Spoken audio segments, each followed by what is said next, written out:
Join us online for a unique virtual conference experience, Life Cycle Planning, What Goes Around Comes Around, taking place on September 19th, 2023. Unlike other events that primarily cater to a select few, this conference is designed to provide strategies that are applicable to a broader audience.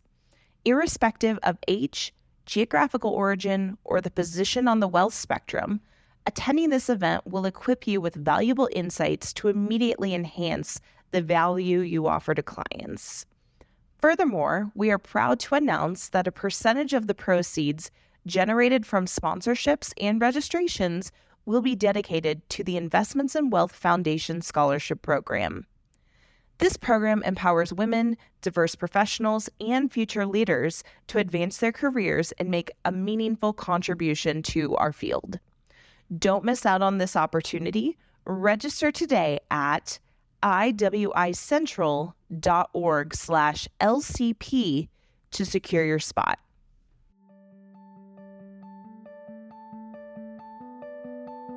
We're proud to welcome you to the Exceptional Advisor podcast series, brought to you by the Investments and Wealth Institute.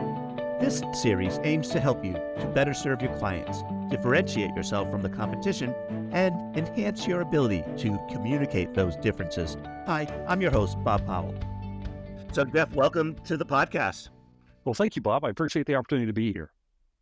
It's a pleasure. So before we get going, for the benefit of our listeners who may not be familiar with you and your work, do you mind giving us a brief overview? Absolutely. So I started in the financial business in 1987, worked in various roles throughout the industry. And in 2011, I joined Andy Friedman at the Washington Update, providing a nonpartisan look at what's happening in Washington, D.C., specifically to the financial industry. And it really is the marriage of that deep tax understanding and the deep financial industry understanding coming together that I really think we have some great magic sauce we provide the industry. Yeah, we certainly appreciate all the talks that you've given to the financial services industry, including the Investments in Wealth Institute. So thank you for that. The topic of the day, if we can dive right in, is the debt ceiling and the crises that it has created to the point where folks, including the director of the CBO, has stated that if we don't fix this, that there's a great risk that Treasury will run out of money, run out of funds by early June and be unable to meet its obligations fully if that happens. So walk us through what the issue is, I guess. Let's start there. If you don't mind, let me at least level set the stage, make sure we're kind of starting from the same understanding of the people we're dealing with here. And I came across this quote from that great political analyst, Milton Berle, the comedian from the 40s, 50s, and 60s. He said, you can lead a man to Congress, but you cannot make him think. And if we understand that that's really who we've elected to represent us in this high stakes negotiation, I think it kind of level sets the understanding of what we're dealing with at that through this process. But you asked me to kind of give you a background on the debt ceiling. The debt ceiling was actually a voluntary creation of the United States Congress during World War I. The way the Treasury operated previous to World War I was pretty much every time that they wanted to allocate some money or spend money or need to spend money, they had to go to Congress and specifically get that purchase approved. Well, you can imagine if we're trying to ramp up the U.S. forces facing World War I, that was just completely impractical. So they came up with this idea that says, okay, let's give Treasury the authority to borrow up to a certain dollar amount. And at whatever point they get close to that dollar amount, they have to come back and get that reauthorized at a higher level. So that's the history of the debt ceiling. So that actually is one of the scenarios that's playing out here. Congress could just do away with that requirement. They could just say, you know what? We're just going to get rid of this whole debt ceiling concept to begin with and kind of operate under the premise that if Congress approves a budget, then by de facto, they're approving borrowing money necessary to pay for that budget. So you can understand the logic of that, and that's actually how most of the Western democracies handle this issue. But of course, the United States, we like to do things a little bit differently. All right. So here we are. We're recording in mid-May or so. Early June seems like a deadline. Others have talked about September 30th being a deadline. What do you see as the outcomes here as we go through these negotiations or lack thereof? Well, let's back up if you don't mind, Bob, and let's make sure we're all talking about the same dates, because the dates in this situation are very subjective. Janet Yellen has said, yes, we think that June 1st is the earliest day that we may actually run out of borrowing authority and no longer have extraordinary measures to cover our costs. But by definition, that means it's probably a little bit later than that, right? And interestingly, on June 15th, there's just by definition being a quarterly tax payment time, there's a lot of revenue that comes to the federal government. So if we can ride along until June 15th, then we're going to get an influx of revenue. And if we get an influx of revenue sufficient to get us through July or to July, then that actually frees up some additional extraordinary measures that Janet Yellen could employ. And that is by definition what makes this such a difficult thing to negotiate towards, because it is not a single date on the calendar and everybody accepts that date and we negotiate based on that. So with that date being a little more subjective or nebulous or variable, it makes it very difficult to hold one party or the other accountable to deadlines around those negotiations. And that's what we're experiencing right now in mid-May. Yeah.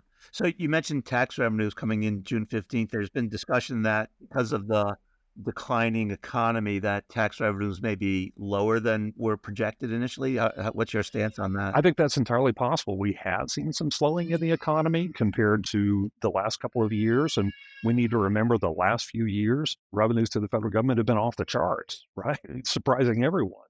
So it would be likely that you would assume that we're going to start seeing some pulling back of that revenue. So if that does come in under the number they anticipate, does that buy us enough time to get to those extraordinary measure opportunities in July?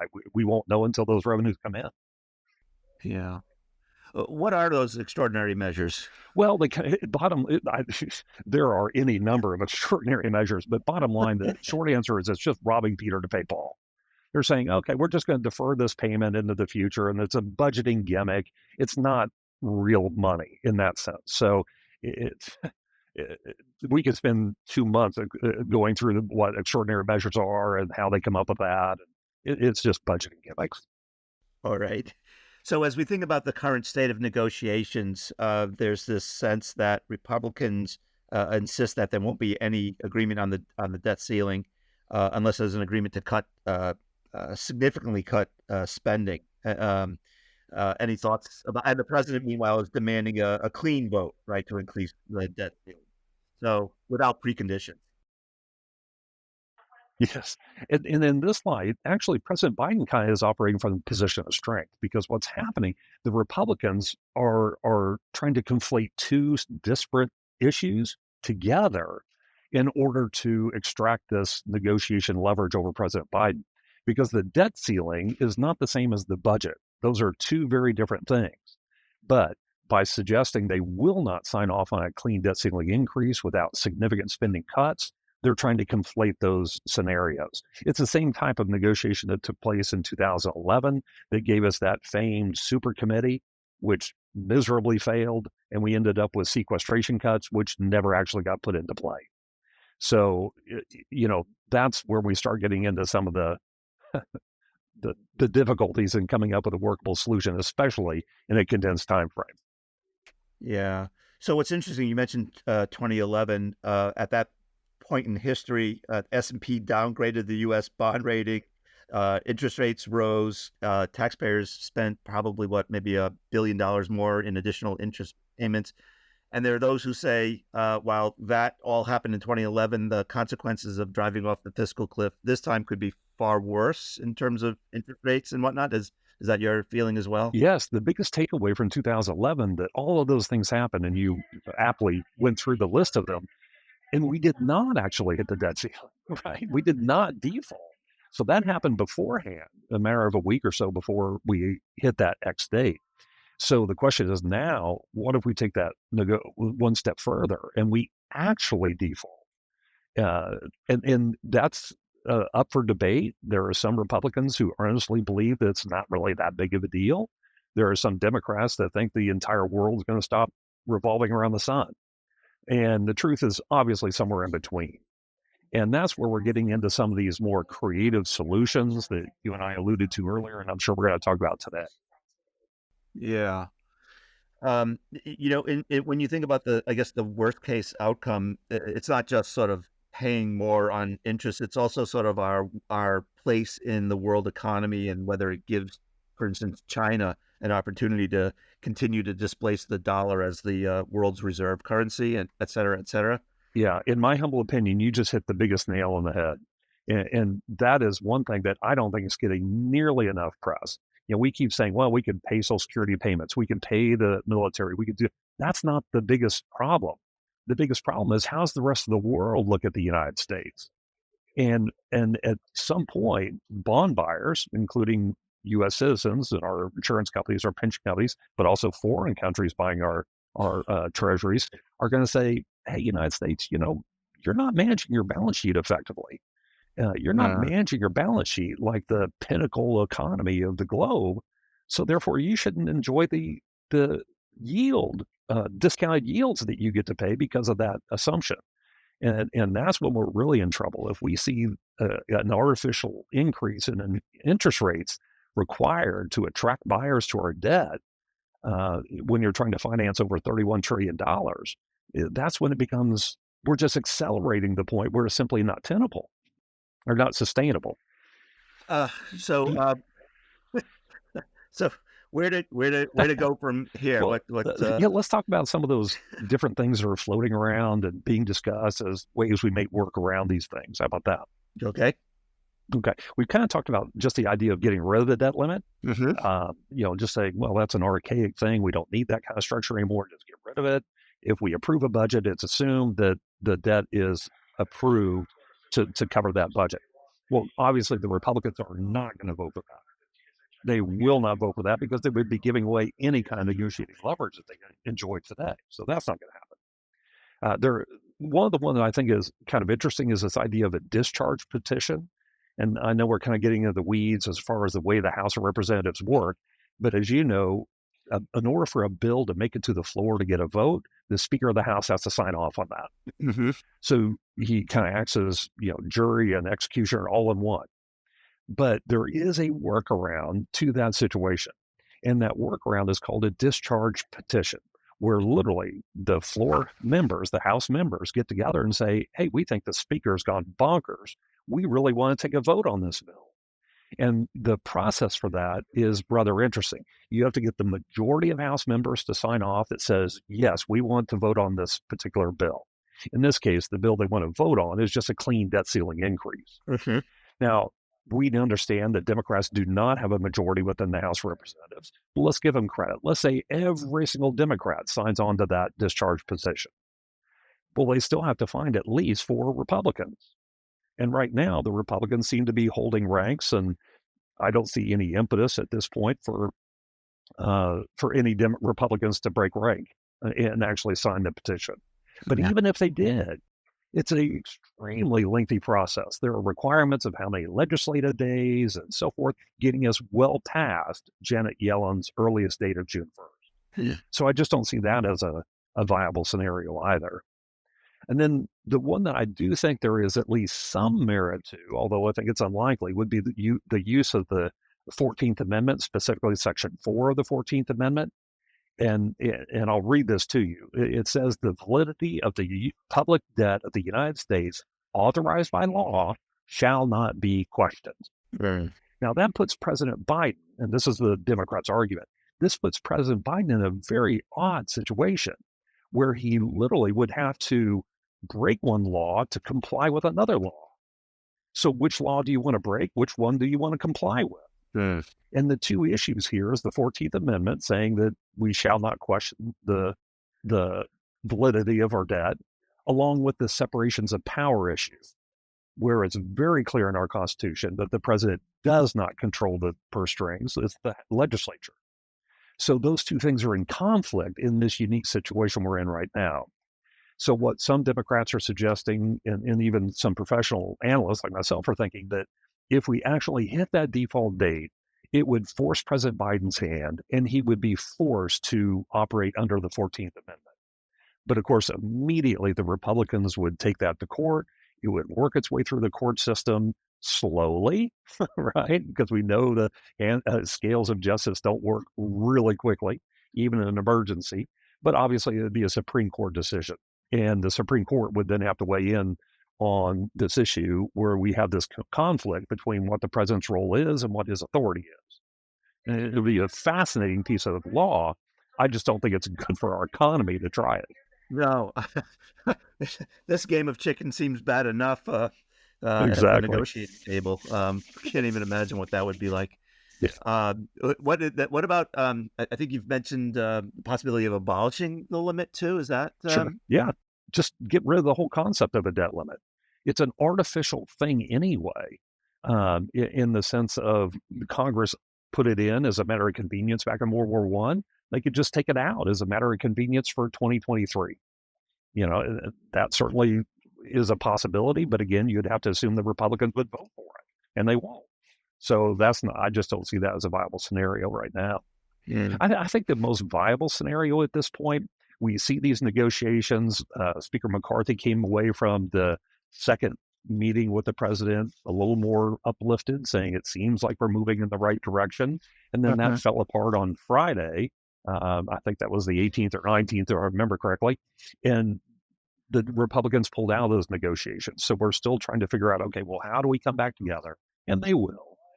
Remember, the process that we're in right now, one moment it'll look like it's a done deal, and then the next minute it falls apart. Then it's a done deal, and it falls apart. That's a very normal process within these negotiations. Unfortunately, it puts us on that roller coaster ride, and we have a queasy stomach. Yeah, and everyone's trying to calculate what the political fallout is to them in their particular district as we go through this, right? And that's right, exactly. Yeah. So you mentioned early in our conversation this notion of conflating the two, the debt ceiling and the budget talks. Are you in favor of sort of separating these two and saying let's have a budget talk that's separate and apart from the debt ceiling, and that budget talk should both have a goal that's feasible and meaningful, and that yeah. Well, that's certainly President Biden's position, right? That, hey, look, I'll talk about the budget and cutting spending and things like that, but that doesn't have anything to do with the debt ceiling. So that's exactly what his negotiating position has been, at least initially. They seem to have softened on that now. But the Republicans, this is politics. There's no requirement that you separate these issues. They are separate issues, but there's a requirement that you separate them. If you can use that in negotiating leverage against your counterpart, then, more power to you. It's not like the Democrats haven't done this before, too, to a Republican president. Right. If you were to sort of say we could separate these two discussions and have us sort of come to some agreement on the budget and maybe a target to reduce the annual deficit so that the debt grows no faster than the U.S. economy, et cetera, et cetera. Would that be a solution from your perspective? Oh, I think so, definitely. We clearly have been banging on this fiscal responsibility drum for well over a decade at the Washington Update, and it's just fallen on deaf ears. It kind of rose a little bit with the Tea Party, but then we got a Republican president that went right out the window. Right. Yeah. And now that we have a Democrat president again with the Republican House, we're hearing about fiscal responsibility again. The reality is both parties are completely fiscally undisciplined. Yeah. And the system does not incent fiscal discipline. Because to your point, every House member, every senator is trying to look at, well, how is this going to play in my district or my state? And they try to parlay that and add an earmark that benefits them to build a park or a bridge. It's not a good way to do budgeting. My personal belief, if that's what you're asking for, is that we should go to zero-based budgeting, just like you have to do in any corporate environment. You don't start next year's budget based on what you spent this year plus a guaranteed growth rate, and then how are we going to spend it? That's how the government does it. But in corporate America, it's like, okay, your department spent $5 million last year. You need to justify from $1 why you need $5.5 million this year. And if you can't justify 5.5, you may only end up with 4.8. That's zero-based budgeting. And that, to me, is the type of discipline that we need to have at the federal government. But until Congress is willing to embrace, on a bipartisan way, dealing with mandatory spending and the growth of those programs of Social Security, Medicare, Medicaid, you're not going to solve the problem. You cannot mathematically get the fiscal discipline without dealing with the mandatory budget, which is 70% of what we spend on annually. I do want to talk about Social Security, but before I do, talk about there's all this discussion around the ratio of debt to gross domestic product and what that ratio should be. Do you have a sense of what it should be? Yeah. Well, it's interesting. If we teleport ourselves back to 2016 or so, the economists were saying once debt to GDP ratio hits about 125%, it's over. The game's over. Right. Well, then COVID hit and everybody blew through those numbers and they went, oh, the world didn't fall apart. So we don't really know, is there a tipping point in that debt to GDP relationship? So it's a very subjective measure when we hit that tipping point, and it's actually determined by bond holders or bond purchasers, right? Because if they won't buy our bonds at a given interest rate, then we have to raise that interest rate. And that's when you talk about the interest rate spirals and all that kind of stuff. But bottom line, right now, our debt to GDP ratio in the United States is roughly on par with where we were at the height of World War II. But there was a distinct difference between here, 2023, and the height of World War II. We were fighting fascism over the entire globe. But right after World War II, the debt to GDP ratio just nosedived, went right back to normal, which is around 30 to 38%. And the reason it dropped was twofold. One, we had fabulous economic growth, right? We had 6 million GIs coming home and starting families and building houses. It was a great time. And a lot of the engine of that growth came from the fact that we were rebuilding Europe. We were rebuilding Japan. And a lot of that engineering, that technical, even some of the infrastructure, the hardware, all of that came out of the U.S. economy. So it was just a great time for our economy, growing much faster than typical. But the second reason it came down as a percentage of GDP was the fact that we actually paid off the war bonds. There's a concept for you, right? Actually pay your bond off. Well, right now, I'm here to tell you there's not one Democrat, there's not one Republican that actually has a plan to pay off debt. Now, granted, Republicans would grow it more slowly, and we definitely need to grow it more slowly. And then the question was, well, how do you do that? There's only two levers there. It's increase revenues or decrease spending. And back in March, Joe Manchin finally kind of channeled what I've been saying for over the last decade, is that you can't cut enough to solve the problem. You can't tax enough to solve the problem. It's going to take pain on both sides if you truly want to get our country back to a place of fiscal discipline and responsibility. Yeah.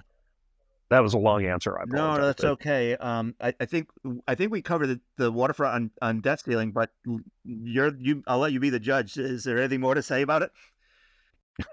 Well, I think the likely outcome, we alluded to this. I think these negotiations are going to continue. They're going to look good for a day and they'll look bad for a day, and all the seesaw stuff. But then bottom line, what's going to happen, in my opinion, is we're going to end up with a short-term extension of the debt ceiling. Maybe that's till June 15th, just to cover our backside. If we're really close on the negotiations, or more likely, I think it's going to be around July 4th, or maybe even September 30th. What's ironic about the September 30th date is that's fiscal year end. So that actually helps the Republicans' argument of conflating the debt ceiling discussion and the budget if they were working off the same date, right? September 30th. Yeah. And that would be a hard date. So I think that's the likely scenario here. Back in 2011, I said, we will not default on our debt. And I have a 90% conviction rate in saying that. Yeah. Here in 2023, I am here to tell you, we will not default on our debt. But my conviction in saying that is about 75 to 80%. A little less, huh? All right. Yeah. All right. Well, on that optimistic note, you mentioned another problem where the raising taxes or cutting spending is also I shouldn't say in discussion, but among the only 2 or 3 solutions, and that's with respect to Social Security reform. By 2033, the trust fund will be taking in far less than it sends out, and no one is proposing anything of consequence to either raise taxes, lower benefits, or a combination thereof. No, you know, and I think that's because we're Americans. As Americans, we like a simple, easy, silver bullet answer.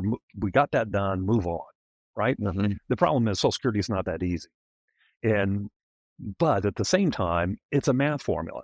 So just like any math formula, if you want to get Social Security back on a sustainable basis, all you have to do is tweak all the variables at the same time. So increase the tax rate, increase the tax cap, increase the full retirement age, increase early retirement age, and then add a little means testing to it and change the cost of living increase, tweak all of those things a little bit, Mm. and Social Security is fine. But it's a matter of finding the political will to do that. So the question then would be, when do we think we're going to get that political will to actually address specifically Social Security? If one party or the other sweep in 2024, so starting in 2025, we have all Republicans, White House, Senate, and House, or all Democrat, then I think they'll try to make a move on Social Security reform. Everyone agrees that sooner we do it, the better. But they lack the structure to do it in a bipartisan way. Yeah. So lacking the idea that we're going to have single party control after the 2024 election, I think it'll be up to the 2028. It'll be after the 2028 election, starting in 2029, because now we're within the reelection window of everyone in Washington. They don't have a choice but to deal with this issue that's staring them in the face. Yeah. My humble opinion. So it's interesting. I recently spoke to Jason Fichtner, who was the assistant Mhm. commissioner of the SEC for many years, and now he's with the Bipartisan Policy Center. And his thought is that the longer we wait, the more drastic the solutions become, and so it's Oh, not right. absolutely. Yeah, Yeah. We're driving a big cruise ship across the ocean, and we need to move the place where we're trying to land the boat. Well, obviously, the sooner you start turning, the less you have to turn to get to that new port of call. yeah. So yes, it's absolutely the sooner the better, but you have to have the political will to do it, and that's fundamentally what will drive action eventually. Yeah. So it sounds, if I could summarize it, it sounds like your solutions are sort of a nip and tuck here and a nip and tuck there, and that no Hmm. one lever is moving a lot, but a little. That's correct, absolutely, and that way it doesn't hurt any one constituency dramatically, Yeah. right? And I should also say these changes I'm talking about would be for people who are outside of 10 years from full retirement. Right. So my full retirement age is 67. Yeah. So 57 and above, it wouldn't impact, right? But are my children, my grandchildren, yeah, they're operating on a slightly different program, but still have that same confidence that Social Security will be there for them when they retire. Yeah, I mean, my sense is just not unlike like the '83 commission, right? The Greenspan commission. That the changes that they put in place back then were incremental over many years. Right. And it was to deal with this pig in the python of the baby boom generation, right? Yeah. But what they could not have understood back in the 80s is the experience and the growth we've had in longevity. Hmm. They had no concept that longevity would extend the way it has in the last 30 years. Yeah. And that's what really threw their math off, unfortunately. But they were doing the right thing. They just, their math was using a little bit of flawed data. Yeah. There's some folks who criticize the trustees for using the 75-year horizon. And Mm. for what's your thought on that? Whether it's the right horizon or whether it should be shorter? I certainly think there's a viable debate to be had whether 50 years or 75 would be the right horizon.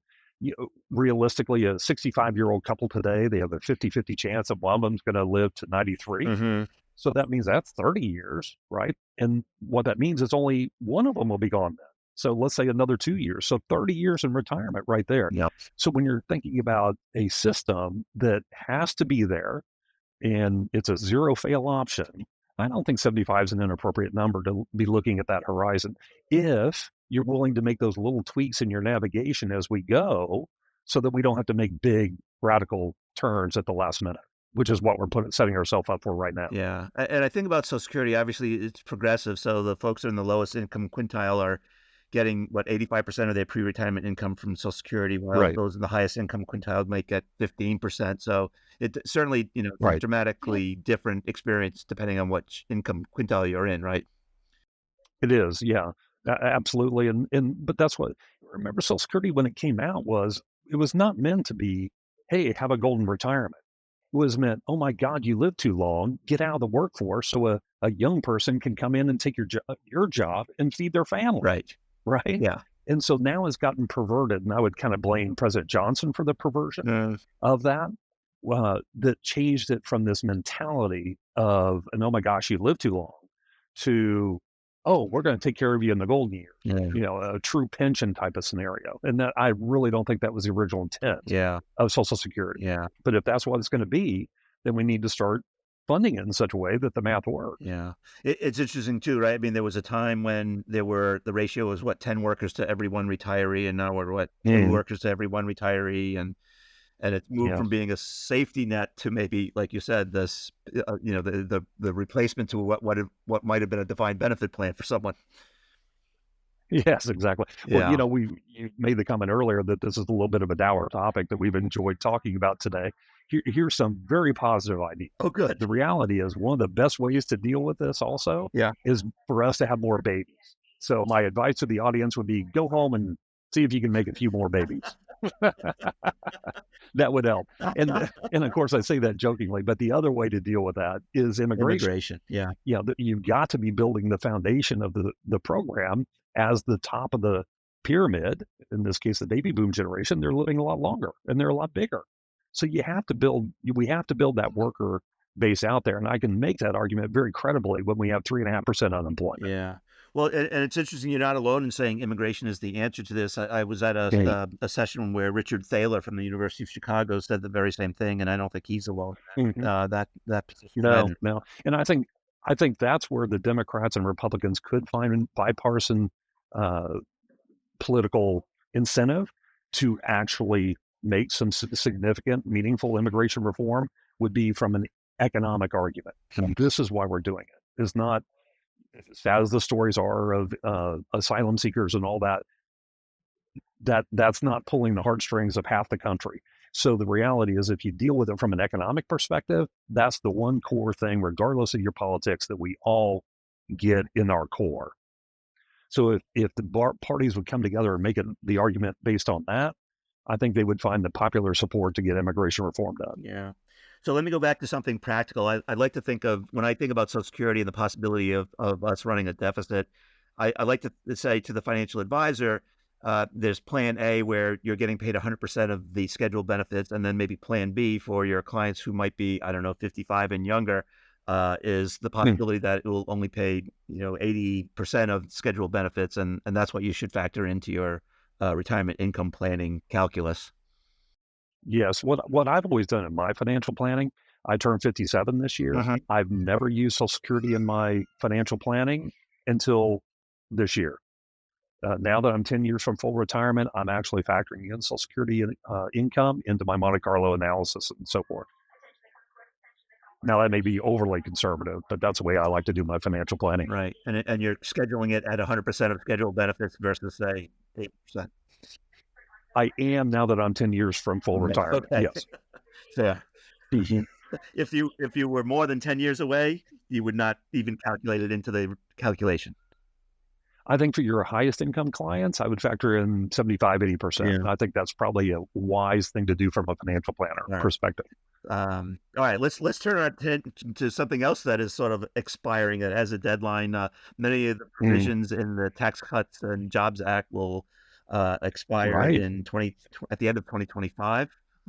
What do about that? It's within our financial planning window. So if we're not talking to clients about, hey, look, this is what the law says. I'm not saying that's what's going to happen, but this is what the law says. We need to start looking for opportunities today, and then also protection measures post 2025 if we know something's going to change. So right now in my presentation, as I'm doing client events and advisor events around the country, I'm taking down through the detail of what the Tax Cuts and Jobs Act actually did. And what does it mean if that goes away? So it'd be a return of the 39.6% highest marginal bracket, that doubling of the standard deduction that allows the mass majority of Americans to no longer have to itemize. That goes away. So we'll have that challenge as well. The estate tax exemption would drop from that very generous, roughly 13 million we enjoy today, back down to around 6 million. AMT comes back for you and I as individual taxpayers. And that 199A 20% deduction for pass-through business owners, that disappears. But we do gain back the uncapped state and local tax cap. So to the extent that we're talking to advisors in high tax states like California, Massachusetts, Connecticut, and the like, obviously that's a net positive for them on that end. Yeah. But I also like to point out that capital gains rates did not change with Tax Cuts and Jobs Act. So there's no impact there. So no change. Right. Okay. So if that's the case, that we have this in writing, this is what the law is going to do at the end of 2025, we need to say, well, where there are opportunities we can take advantage of the existing code for these 3 tax years. And the most obvious one is to advise clients who can construct their income in such a way, maybe they're retired or a business owner, to maximize the current 24% bracket. Because if the Tax Cuts and Jobs Act goes away, it goes away in favor of the 28 and 33% bracket, with the lion's share of that incremental dollars of earnings going to the 33% bracket. So it's a huge increase in taxes on those incremental dollars of earnings. So right now, the 24% bracket goes to roughly $350,000 for joint filers. But the other takeaway is that if the Tax Cuts and Jobs Act goes away, I also want to know who's it going to most negatively impact. And it's very obvious when you sit down and go through the various scenarios, is families earning between $200,000 and $400,000 a year, they're going to have on average about 17% tax increase. And that's a sizable increase. And I would venture to guess it's the lion's share of the advisors listening to this podcast. It's the lion's share of their clients. All right. So we have to be prepared for it. So what do I think is going to happen? If Republicans sweep in 2024, then okay, I think it's likely they'll just extend the Tax Cuts and Jobs Act with some tweaks. If the Democrats sweep, they've already told us they want to go back to the Build Back Better tax increases they were talking about last year. Biden's already committed to that. So I think the most likely scenario, though, is that neither party sweeps. So it does mean that in 2025, the House will have to pass a complete tax reform bill. The Senate will have to sign off on that same bill, and the president will have to be willing to sign it.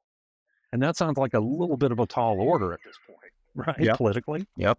And so that's why I'm saying we need to be working with clients and thinking through this, because the impact of inaction in 2025 is that the tax law just reverts back to the pre-2017 level. Yeah. And that's a significant change. And so we have to, and quite honestly, Democrats wouldn't be that upset if it did happen.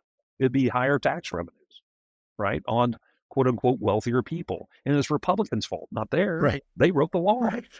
Right. So they're not really, Democrats aren't really, they aren't negotiating from the same level of concern to get something done. Let me put it that way.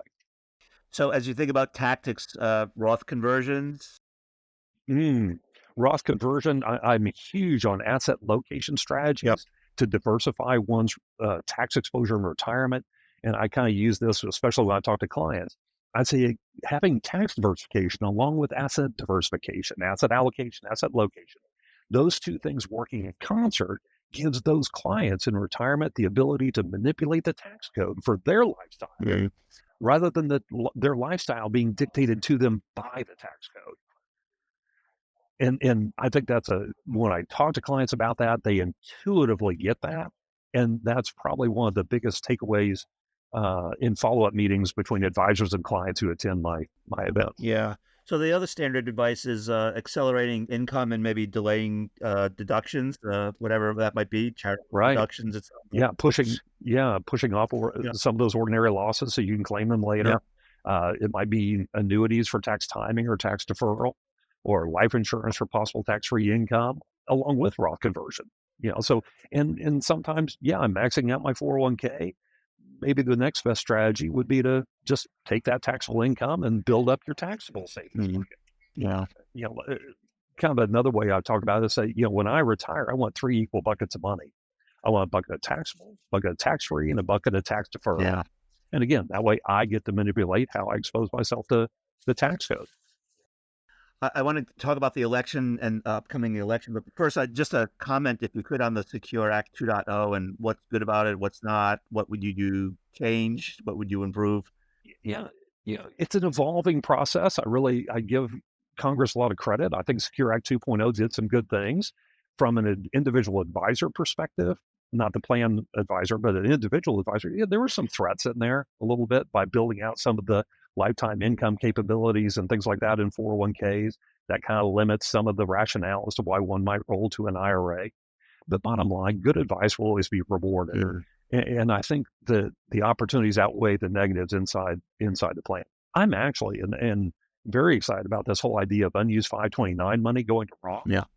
It's if you are able, and we know we'd have to crawl it in, but if you were able to give your 22-year-old child $35,000 in a Roth contribution at 6% rate of return, you're talking well over $600,000 of completely tax-free income when they retire. That's a heck of a nice thing. Yeah. So some people are saying, oh, it's not that big a deal or whatever. I'd kind of disagree. If nothing else, it's value added to the client. Yeah. But then another one I'm really excited about is the idea of being able to take penalty-free withdrawals out of plans to pay for long-term care expenses or long-term care insurance, pardon me. Yeah. I don't know that we have the products in place to really take advantage of that yet, but given the opportunity, I think the industry will certainly create product that fits into that. But if Americans and advisors will need their help, or clients will need the advisor's help, but if they take advantage of it, I think that $2,500 a year limit could go much larger very quickly. Yeah. Because we know $2,500 isn't going to buy you enough long-term care coverage. No.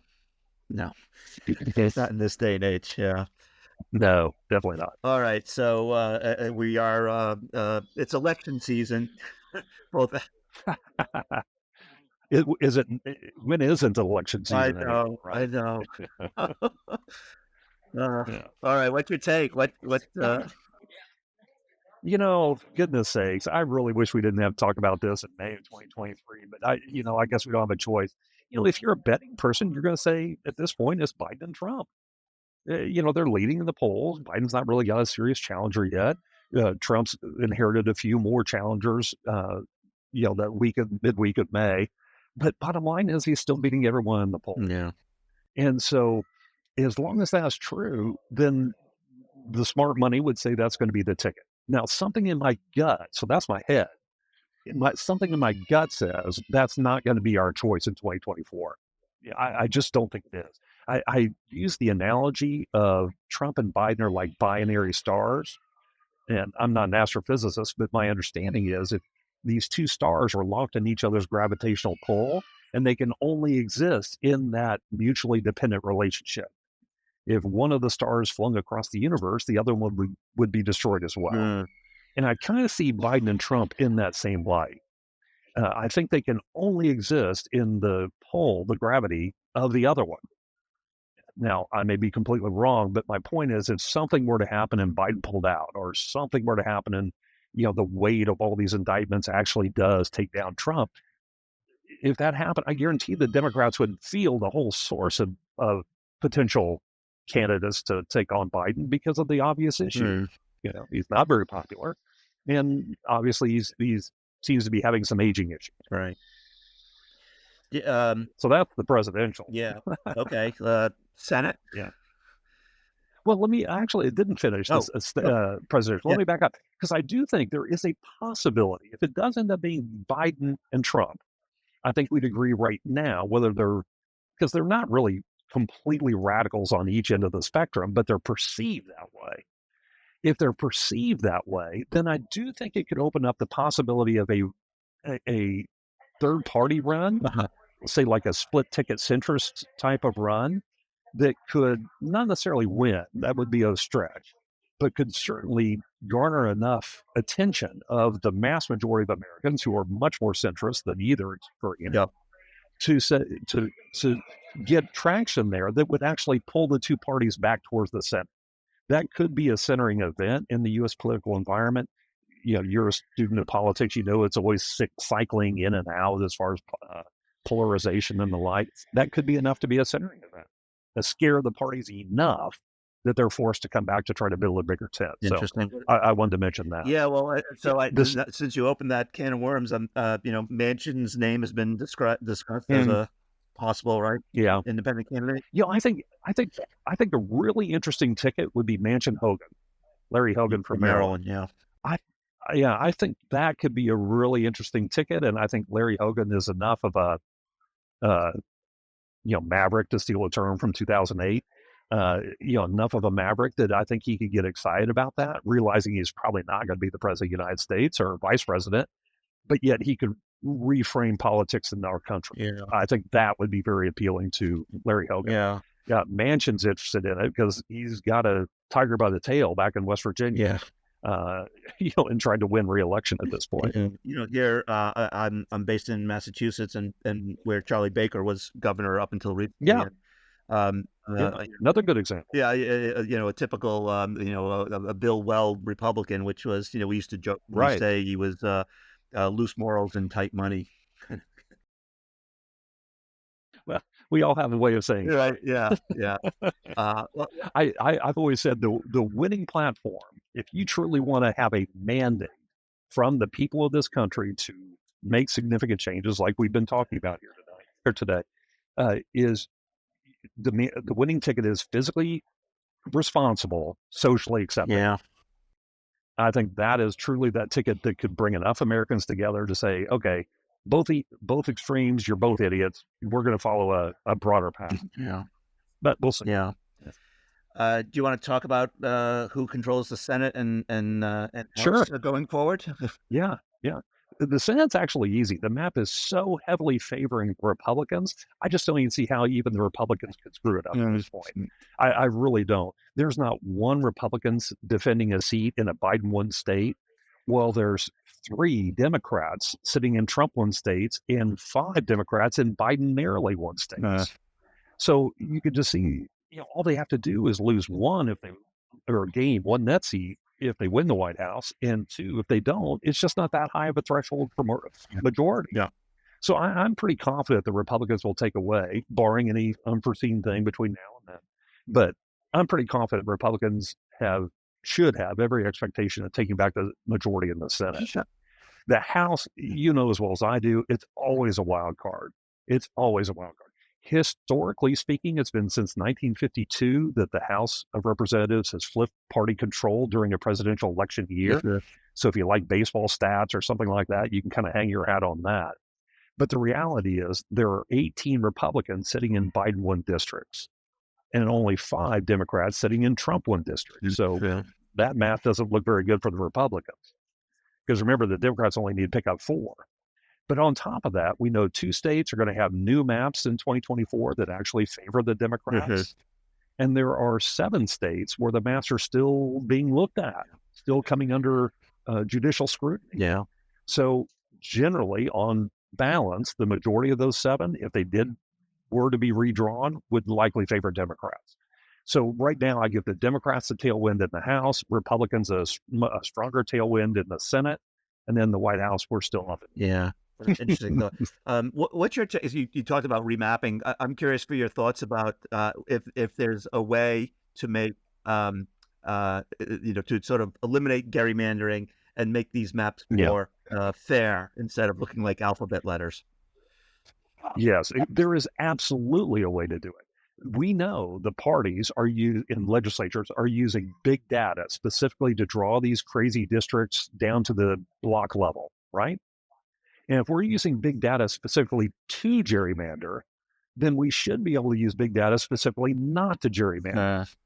And so I think if you did that, put maybe a rule in place, or at least a principle in place, that no district should be any more than 53-47 or 47 or 50 the other way. I think that would go a long way. And I'm a huge fan of ranked choice voting.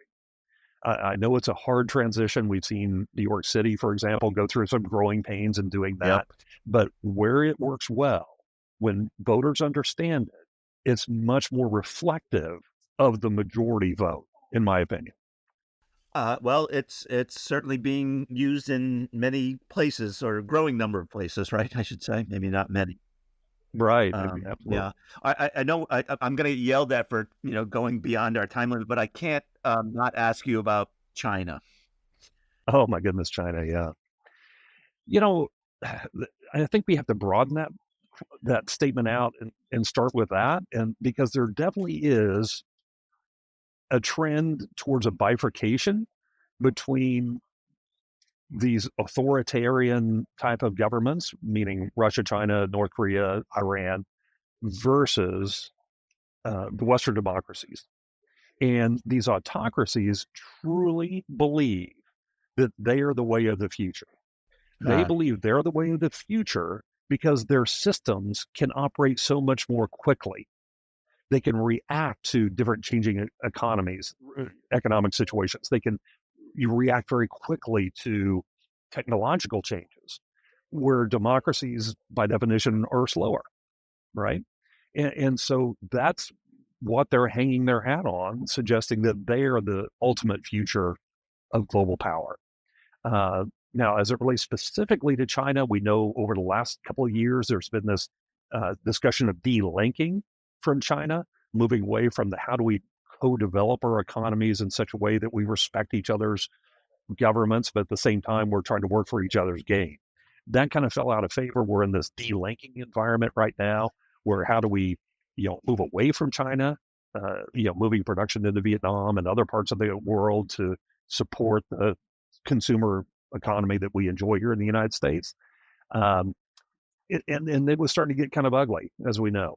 And China has made innuendo or made movements even into the South Pacific and threats against Taiwan, all of which would be unacceptable to us.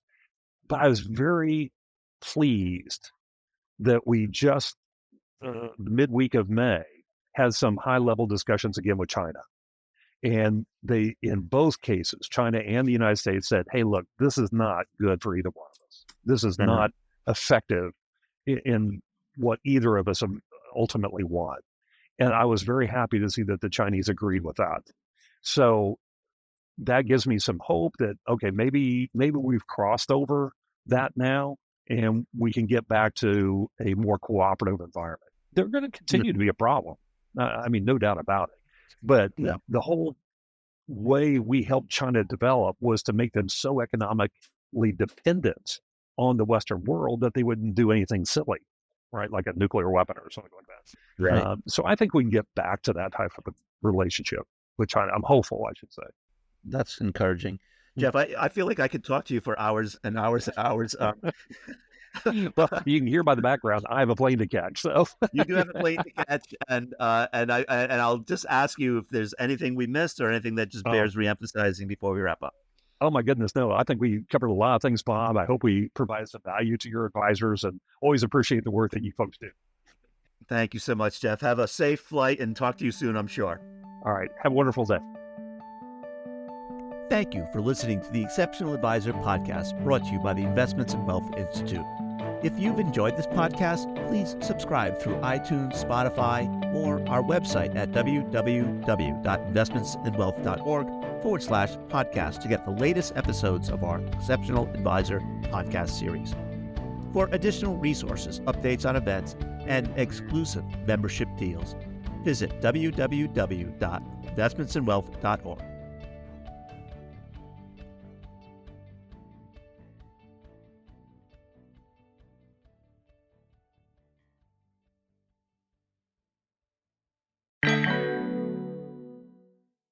Join us online for a unique virtual conference experience, Life Cycle Planning, What Goes Around Comes Around, taking place on September 19th, 2023. Unlike other events that primarily cater to a select few, this conference is designed to provide strategies that are applicable to a broader audience. Irrespective of age, geographical origin, or the position on the wealth spectrum, attending this event will equip you with valuable insights to immediately enhance the value you offer to clients. Furthermore, we are proud to announce that a percentage of the proceeds generated from sponsorships and registrations will be dedicated to the Investments and Wealth Foundation Scholarship Program. This program empowers women, diverse professionals, and future leaders to advance their careers and make a meaningful contribution to our field. Don't miss out on this opportunity. Register today at iwicentral.org/LCP to secure your spot.